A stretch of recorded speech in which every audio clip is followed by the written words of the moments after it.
खुलुमबाय बे समाव बड'लेण्ड एंखं टेलिभिजननि स्टुडिअ'आव आंनि हा ब्रह्म दिनैनि गाहाय रादाबफोराव दङ।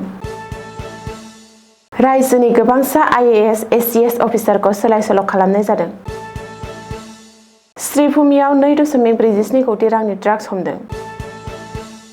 प्रेसक्रिप्शन गैयालासेनो मोननाय नंला मुलि।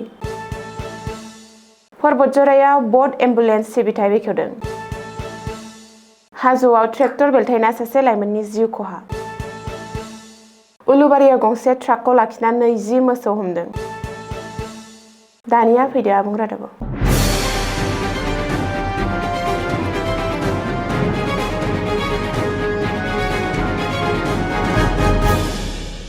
आसामनि खुंथायाव गेदेर सोलाय सोल'। रायजोनि गोबांसा आईएएस एसीएस अफिसारफोरखौ सोलाय सोल' खालामनाय जादों एबा ट्रेन्सफार खालामदों। रायजो सरकारनि बिथोन बायदियै क'क्राझार जिल्ला बेंगिरि आरो बड'लेण्ड एडमिनिस्ट्रेटिभ स्टाफ कलेजनि डाइरेक्टर डक्टर पि उदयखौ आबाद बिफाननि सेक्रेटारि महरै ट्रेन्सफार खालामबाय। गुबुन फारसे रेभिनिउ आरो डिजेस्टार मेनेजमेन्ट बिफाननि एडिशनेल सेक्रेटारि हेमाश्री हाजरिकाखौ hills and tribe faith and culture बिफाननि एडिशनेल सेक्रेटारि थिसनबाय। आबाद बिफाननि एडिशनेल सेक्रेटारि आरो डाइरेक्टर रातुल चन्द्र पाठकखौ रेभिनिउ आरो डिजेस्टार मेनेजमेन्ट बिफानाव ट्रेन्सफार खालामनाय जादों। नखर आरो नोगोर जौगाखां बिफाननि एडिशनेल सेक्रेटारि नयनज्योति भगवतीखौ आबाद बिफाननि एडिशनेल सेक्रेटारि महरै थिसनबाय। लोगोसे आसाम सीड करेक्शन लिमिटेडनि मेनेजिं डाइरेक्टर महरै उफेरा बिबान होनाय जादों। लोगोसे आबाद बिफाननि जइन्ट सेक्रेटारि बिपुल दासखौ बराक भेलि डेभेलपमेन्ट बिफाननि जइन्ट सेक्रेटारि महरै थिसननायजों लोगोसे सिलचर मिनि सेक्रेटारियेटनि बिबान होनाय जादों।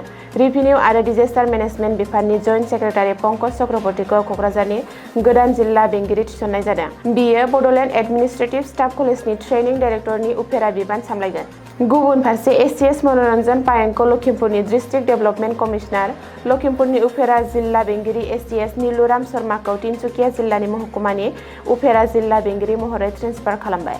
हेन्डलुम टेक्सटाइल आरो सेरिकालचार बिफाननि सेक्रेटारि आरो रेशम डाइरेक्टर काजारि राजख'वाखौ आबहावा आरो हाग्रा बिफाननि सेक्रेटारि महरै थिसनबाय। अब्लाबो बियो रेशम बिफाननि डाइरेक्टर महरै सरजाबफानाय बिबानखौ सामलायबाय थागोन। एसीएस किमसिन लांगुमनो पार्लियामेन्टारि एफेयार्स बिफाननि जइन्ट सेक्रेटारि बिबान होनाय जाबाय।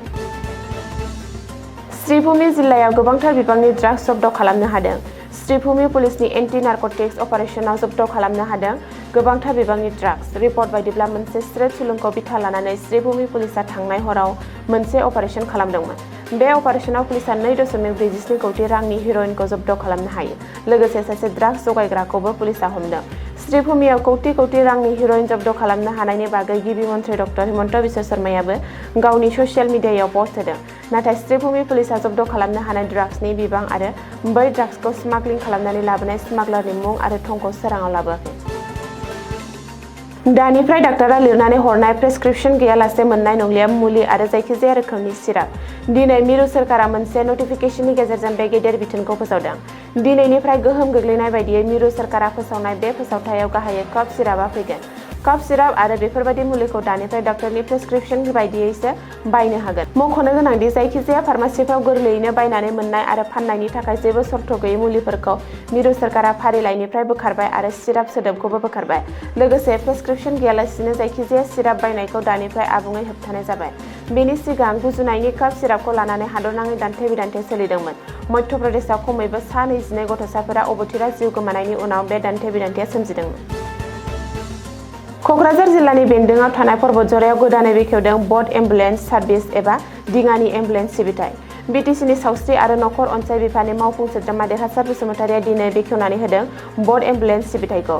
पर्बतजरा महकुमानि बेन्दोंआव थानाय रुपसि सेक्टरनि कुटाबाग्रायाव सावस्रि बिफाननि मावफुं सोद्रोमाया दिनै एनटिपिसिनि CSR बिथांखिनि सिङाव गंब्रै बड एम्बुलेन्सखौ बेखेवनानै होदों बड एम्बुलेन्स सिबिथाइ। बे हाबाफारियाव बिटिसिनि नोगोर जौगाखां बिफाननि मावफुं सोद्रोमा मुनमुन ब्रह्म, गोबांसा मावख'गिरिफोर आरो जायगानि सुबुंफ्रा बाहागो लादों। मख'नो गोनांदि दैबानानि समाव दैमा बारनानै थानाय आरो गोथौ ओनसोलनि सुबुंफोरनि थाखाय इमारजेन्सि सावस्रि सिबिथाइखौ गोख्रों खालामनो आरो बेमारिफोरखौ रोगानायनि थाखाय बिटिसि सोरखारनि सावस्रि बिफाना पर्बतजरानि कुटाबाग्रायाव नाव एम्बुलेन्स सिबिथाइखौ बेखेवदों।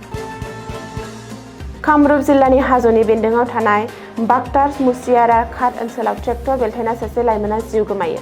जिउ गोमानाय सुबुंखौ बेसामारिनि थागिरि जिन्तु दास होननानै सिनायथिदों। बियो ट्रेक्टराव सासे वार्कार हिसाबै मावोमोन। खौरां मोननाय बायदिब्ला ट्रेक्टरा हरखाबै बेलथायनायनि जाहोनाव जिन्टुआ होसिनजादोंमोन आरो रैखाथि मोनहैनायनि सिगांनो बियो थैदोंमोन। बे जाथाया गोख्रै गोसारलांनायनि उनाव जायगानि थागिरिफोरा जाथायसालियाव दसेनि गेजेरावनो जमा जाफैयो। बबेखानि हाजो पुलिसआ थि समाव जाथायसालियाव सहैना थासारिखौ सामलायो आरो गोथै सहखौ गोनांथार आयेनारि नायबिजिरनो थाखाय हाजो सिभिल हस्पिटालाव दैथायहरो। गुवाहाटी पुलिसआ नेहरू स्टेडियामनि साखाथियावनो थानाय उलुबारि ओनसोलाव समबारखालि मोसौजों बुंफबनाय गंसे ट्राकखौ सिज खालामनो हायो। खौरां मोननाय बायदिब्ला पुलिस चेकिंनि समाव ट्राकनि सिङाव खमैबो 20 मोसौफोरखौ हमनो हादों।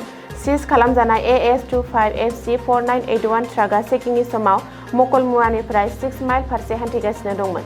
बेनि अनगायैबो चेकिंनि समाव गारिनि ड्राइभारआ नंगुबै फोरमायलाइ दिन्थिनो हायैनि जाहोनाव पुलिस बिबानगिरिफोरा बिसोरनि सायाव बांसिनै सन्देह खालामदों। हमजानाय ड्राइभारखौ आहमेद आली आरो गुबुन लोगोखौ तासेर आली होननानै सिनायथिदों।